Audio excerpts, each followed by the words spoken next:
Dear listeners, welcome to History with Herodotus, where we embark on a journey through the annals of time, uncovering the fascinating stories that have shaped our world. Today, we set sail on the majestic voyages of Zheng He, the renowned Chinese admiral who traversed the vast expanse of the Indian Ocean, leaving an indelible mark on the history of maritime exploration. As we delve into the origins of these extraordinary expeditions, let us first immerse ourselves in the historical context that gave rise to this remarkable era. In the early 15th century, the Ming Dynasty, under the wise and ambitious Emperor Yongle, sought to expand China's influence beyond its borders. The year was 1405, and the emperor, eager to establish trade relationships and spread Chinese culture, entrusted the capable hands of Zheng He with a monumental task. Born in 1371 in the province of Yunnan, Zheng He was a eunuch who had risen through the ranks of the imperial court, earning the trust and admiration of Emperor Yongle. As we explore the earliest history of Zheng He's voyages, it is essential to consider the key figures involved in their development. Emperor Yongle, who ruled from 1402 to 1424, was a driving force behind the expeditions.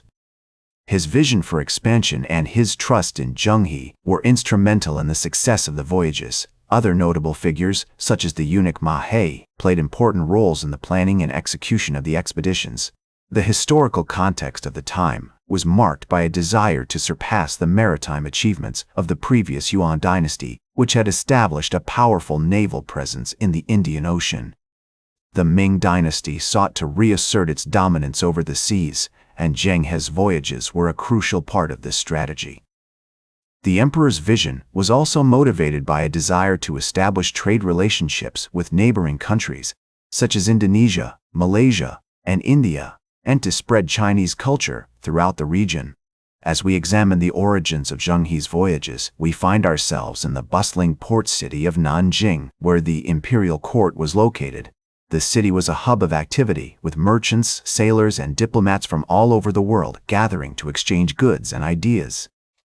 It was here that Zheng He and his crew prepared for their maiden voyage, assembling a fleet of massive treasure ships, each one a marvel of Chinese shipbuilding. The first voyage, which set sail from the port of Taikang, near modern-day Shanghai on July 11, 1405, was a significant milestone in the history of maritime exploration. Zheng He's fleet consisted of over 300 ships, crewed by thousands of sailors, soldiers, and diplomats. The voyage took them to present-day Indonesia, where they established trade relationships with the local rulers and spread Chinese culture throughout the region. The events that unfolded during this period would cement Zheng He's legacy as one of the greatest admirals in history, and his voyages would have far-reaching consequences for the development of global trade, cultural exchange, and maritime exploration. As we set sail on this new chapter in our journey, let us find ourselves in the year 1407, with Zheng He preparing for his second voyage. The emperor, pleased with the success of the first expedition, had entrusted Zheng He with an even more ambitious task: to establish trade relationships with the kingdoms of Southeast Asia and India. The fleet, consisting of over 300 ships, was assembled in the port city of Nanjing, where merchants, sailors, and diplomats from all over the world gathered to exchange goods and ideas. The second voyage, which set sail on June 30, 1407, took Zheng He's fleet to the Strait of Malacca, a vital trade route that connected China with the Indian Ocean. Here, they encountered the Kingdom of Malacca, a powerful trading nation that controlled the flow of goods between China and India. Zheng He, through his diplomatic efforts, established a strong relationship with the King of Malacca, securing trade agreements and paving the way for future expeditions.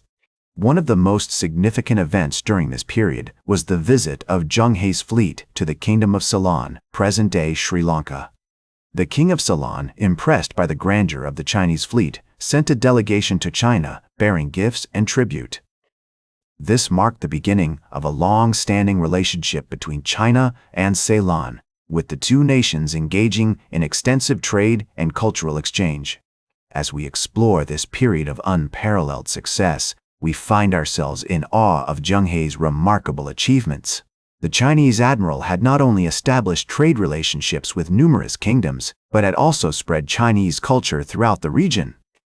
The impact of his voyages was felt far beyond the Indian Ocean, with the knowledge and ideas exchanged during this period shaping the course of world history. In the words of the Chinese historian Ma Huan, who accompanied Zheng He on several voyages, the countries of the Western Ocean are numerous and their customs are varied. The events that unfolded during this period had cemented Zheng He's legacy as one of the greatest admirals in history, but the future held uncertainties that would test his resolve and the stability of the Ming dynasty. As we set sail on this final chapter in our journey, let us find ourselves in the year 433, with Zheng He preparing for his seventh and final voyage. The Ming dynasty, under the rule of Emperor Xuande, was facing internal strife and external pressures, which would eventually lead to the cessation of these grand maritime expeditions. Despite these challenges, Zheng He's fleet sailed to the Indian Ocean, visiting old allies and establishing new trade relationships. However, upon their return in 1433, Zheng He fell out of favor with the emperor, and his voyages were deemed too expensive and unnecessary.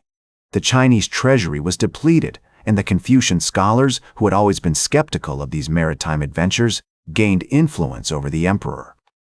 As a result, the Ming dynasty turned its attention inward, focusing on land-based trade and defense.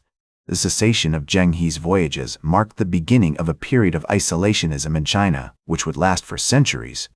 The knowledge and ideas exchanged during these expeditions were slowly forgotten, and the Chinese navy was neglected.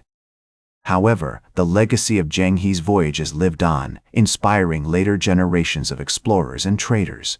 One of the most significant consequences of Zheng He's voyages was the exchange of goods, ideas, and cultures between East Asia, Southeast Asia, and India.